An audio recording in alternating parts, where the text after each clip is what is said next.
Hi friends. Friends അല്ല, friends. തനിക്കെതിരെ എത്ര വലിയ ജനാധിപത്യപരമായ ന്യായമായ സമരം ഉണ്ടായാലും അതിനൊന്നും മൈൻഡ് ചെയ്യാതെ ഒരു ഏകാധിപതിയായി താൻ മുന്നോട്ട് പോകുമെന്ന നരേന്ദ്രമോദിയുടെ അധികാരത്തിന്റെ അഹങ്കാരത്തിന് ധാർഷ്ട്യത്തിന് ധിക്കാരത്തിന് തിരിച്ചടിയേറ്റിരിക്കുന്ന നിമിഷമാണ്. അതെ അതെ അതെ, അത് പറയാൻ തികച്ചും യോഗ്യനാണ് താങ്കൾ. അങ്ങാണ് ഈ കുഴപ്പങ്ങളെല്ലാം കാണിച്ചതെന്ന് ഞാൻ ആരോപിക്കുന്നു. എന്നിട്ട് അങ്ങ് എന്നോട് പറയുകയാണ്, ഇനിയും ഇത് തെളിയിക്കാൻ വേണ്ടി ഞാൻ പറയുകയാണ്, അങ്ങ് നിയമപരമായി പോരാടൂ. ആരാണെന്ന് തനിക്കറിയാമേലെങ്കിൽ താൻ എന്നോട് ചോദിക്കുക, താൻ ആരാണെന്ന് തനിക്ക് ഞാൻ പറഞ്ഞു. മിസ്റ്റർ എക്സ് MLA, എക്സ് എന്നാണ് പറഞ്ഞത്, ആരും തെറ്റിദ്ധരിക്കരുത്. ധർമ്മേന്ദ്ര പ്രധാൻ രാജിവെച്ചത് പെൺകുട്ടികളെ വലയിലാക്കി അവരെ ഗർഭമാക്കി ആ ഗർഭം അലസിപ്പിക്കാൻ ഭീഷണിപ്പെടുത്തി അത് ലോകം മുഴുവൻ അറിഞ്ഞതിന്റെ നാണക്കേട് തീർക്കാനല്ല. രാജിവെക്കാതെ കടിച്ചു തൂങ്ങി നിന്നപ്പോൾ പ്രാഥമിക അംഗത്വം റദ്ദാക്കേണ്ടി വന്ന പാർട്ടിയുടെ ഗതികേട് എന്തായാലും ധർമ്മേന്ദ്ര പ്രധാൻ BJPക്ക് ഉണ്ടാക്കിയിട്ടില്ല. ആ ചാപ്റ്റർ നമ്മൾ ക്ലോസ് ചെയ്താണ്, ഒരു ചർച്ചയില്ല.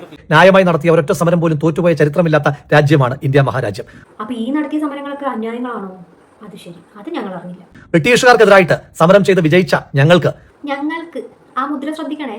എന്നിട്ട് CJP നടത്തിയ അല്ലെങ്കിൽ കലാപകരമാക്കാൻ ശ്രമിച്ച ഈ സമരങ്ങളിലൊന്നും താങ്കളുടെ റോൾ എവിടെയാണെന്ന് ഞങ്ങൾ കണ്ടില്ല. സമരം ചെയ്ത ആളുകളെ നിങ്ങൾക്ക് ചൈനീസ് ചാരന്മാരെന്ന് വിളിക്കാം, പാകിസ്ഥാന്റെ ഒറ്റുകാരെന്ന് വിളിക്കാം, അമേരിക്കയുടെ പണം പറ്റുന്നവരെന്ന് വിളിക്കാം, രാജ്യദ്രോഹികളെന്ന് വിളിക്കാം, ദേശവിരുദ്ധരെന്ന് വിളിക്കാം, തീവ്രവാദികളെന്ന് വിളിക്കാം. അയ്യോ, വിളിക്കുമെന്നല്ല, വിദ്യാർത്ഥികളുടെ പ്രതിഷേധത്തിനിടയിൽ കലാപം കുത്തിക്കയറ്റാൻ ശ്രമിച്ചവരെ അങ്ങനെയേ വിളിക്കാൻ പറ്റൂ. ഗുജറാത്തിലെ ചോര കണ്ടു മറന്ന നിങ്ങൾക്ക് ഈ രാജ്യത്ത് ചോദ്യപേപ്പർ ചോർച്ചയുടെ പേരിൽ ആത്മഹത്യ ചെയ്ത 22 ചെറുപ്പക്കാരുടെ വേദന എന്താണെന്ന് മനസ്സിലാകണമെന്നില്ല, അവരുടെ മാതാപിതാക്കളുടെ ആശങ്ക എന്താണെന്ന് മനസ്സിലാകണമെന്ന് ഒരു നിർബന്ധവുമില്ല.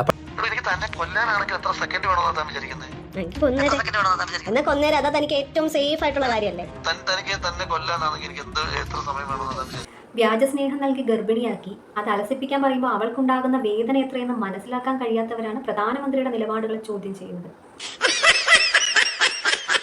ആ കുട്ടികളുമായി ഒരു ബന്ധവുമില്ലാത്ത മനുഷ്യർ പോലും അവർക്ക് ഭക്ഷണം എത്തിച്ചു കൊടുത്തത്. അവിടെ വിളമ്പിയ പിസയും ബർഗറും അത് കഴിച്ച ശേഷം തുടയ്ക്കാനെടുത്ത വൈപ്സിന്റെയും വരെ ഉറവിടം, അതായത് ആര് ആർക്ക് എപ്പോ അയച്ചു എന്നുള്ളത് ഇന്റലിജൻസ് മാന്തിക്കൊണ്ടിരിക്കുന്നുണ്ട്. ഈ സമരം ഇങ്ങനെ വിജയിച്ചു നിൽക്കുമ്പോൾ ഒരിക്കലും മറന്നുപോകാൻ കഴിയില്ലാത്ത ഒരു മനുഷ്യന്റെ പേരുണ്ട്. നിങ്ങൾ നിരന്തരമായി ആക്രമിക്കുന്ന, നിങ്ങൾ നിരന്തരമായി ആക്ഷേപിക്കുന്ന, നിങ്ങൾ നിരന്തരമായി വിമർശിക്കുന്ന, പക്ഷേ ഈ രാജ്യത്തിന് എപ്പോഴൊക്കെ ആവശ്യമായി വരുന്നു അപ്പോഴൊക്കെ മുഷ്ടി ചുരുട്ടി മുദ്രാവാക്യവുമായി തെരുവിലേക്ക് ഇറങ്ങുന്ന രാഹുൽ ഗാന്ധി എന്ന ഇന്ത്യയുടെ പ്രതിപക്ഷ നേതാവിന്റെ ശബ്ദം. ആര് സമരം തുടങ്ങിയപ്പോൾ വിദേശ ട്രിപ്പിന് പോയി ഒരു ഫൺ ട്രിപ്പൊക്കെ കഴിഞ്ഞ് അടിച്ചു പൊളിച്ച് നാട്ടിലെത്തിയ ഇദ്ദേഹമോ? നോണയാണെങ്കിലും കേൾക്കാൻ നല്ല രസമുണ്ട്. ജന്തർ മന്ദറിൽ സമരം നടത്തിയവരെ വിട്ട് പ്രധാനമന്ത്രിയുടെ വസതിയിലേക്ക് ആ സമരത്തെ മാറ്റി അതീവ സുരക്ഷാ മേഖലയായ ആ പ്രദേശത്തെ ഏറ്റവും കലുഷിതമാക്കിയത് താങ്കളുടെ ഈ പ്രതിപക്ഷ നേതാവ് തന്നെയാണ്. എന്തായാലും അദ്ദേഹത്തിന് മുത്തശ്ശി ചെയ്ത പോലെ മോദി അടിയന്തരാവസ്ഥ പ്രഖ്യാപിച്ചില്ല, കർഫ്യൂ നടത്തിയില്ല, പകരം CJPയുടെ വക്താക്കളെ ചർച്ചയ്ക്ക് വിളിക്കാൻ മന്ത്രിമാരോട് ആവശ്യപ്പെട്ടു. താങ്കൾ ഇപ്പോൾ പറഞ്ഞ ഈ സമരം ടോപ്പ് ഗിയറിലേക്ക് കൊണ്ടുപോയ താങ്കളുടെ പ്രതിപക്ഷ നേതാവിനെ ആ ചർച്ചയിൽ എവിടെയും കണ്ടില്ല. അവസാനം നടത്തിയ പത്രസമ്മേളനത്തിലും അദ്ദേഹത്തെ കണ്ടില്ല. എന്നെ തേച്ചതാണല്ലേ? പുഴ കത്തുമ്പോൾ വാഴ വെട്ടാൻ നോക്കിയാലും കലക്ക വെള്ളത്തിൽ മീൻ പിടിക്കാൻ നോക്കിയാലും ഇതന്നെയായിരിക്കും അവസ്ഥ. സ്വന്തം ഗർഭത്തിന്റെ ഉത്തരവാദിത്വം ഏറ്റെടുക്കാൻ കഴിവില്ലാത്തവരാണ് ആരാന്റെ കുട്ടിയുടെ അച്ഛനാവാൻ നോക്കുന്നത്.